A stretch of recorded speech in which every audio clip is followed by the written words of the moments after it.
Queridos, como já foi anunciado,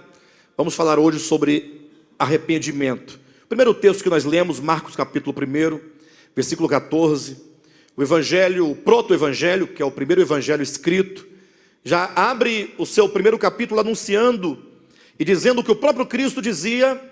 que o tempo estava cumprido. Ou seja, a humanidade atingiu o tempo,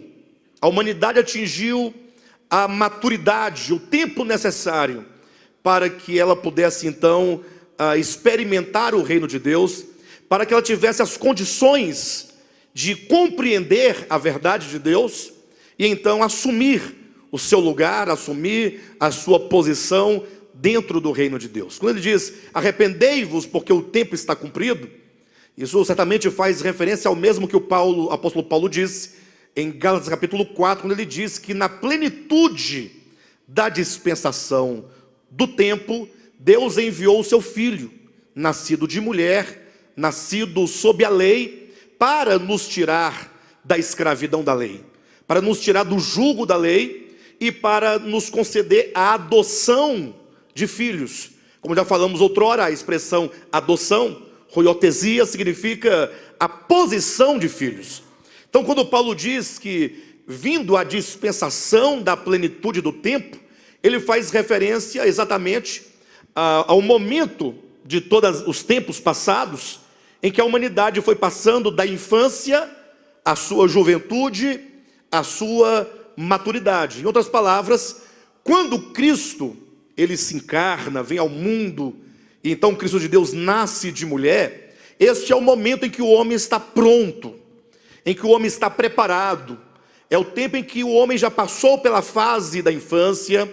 por aquela visão rudimentar da lei de Moisés, da lei de Talião, daquela lei que, embora necessária naquele tempo, mas é uma lei ainda muito elementar, uma lei que não expressa ou que não manifesta a justiça divina. Então vem Cristo dizendo, olha, o reino de Deus chegou. Não que ele tenha chegado de algum lugar para outro lugar, mas é uma referência ao tempo, ou seja, o reino de Deus está aqui. Inclusive se traduz muito melhor, ao invés de estar próximo, para o reino de Deus está perto, ele está presente, ele está no meio de vós, ele está dentro de vós. Agora cabe ao homem ver esse reino, e cabe ao homem, portanto, por uma decisão no seu coração, entrar nesse reino. É isso que Cristo fala em João capítulo 3, versículo 3, ele diz que é necessário o homem ver o reino de Deus. Se não nascer de novo, não pode ver o reino de Deus. E no versículo 5 ele diz, não pode entrar no reino de Deus. E quando se fala, portanto, da experiência de reino de Deus, ao ler a Escritura é tudo muito bonito, é lindo, porque o reino de Deus é não somente a presença de Deus no homem,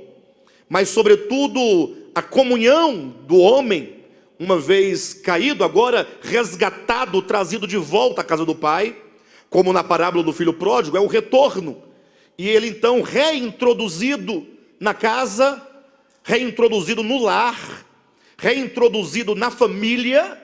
e agora, portanto, naquela comunhão maravilhosa, naquele grande banquete, naquela festa, sendo recebido pelo Pai, recebendo sandálias novas, vestidos novos, não é? O anel no dedo, e poder então agora retornar à amizade, retornar à comunhão, como que a Escritura chama de reconciliação. Não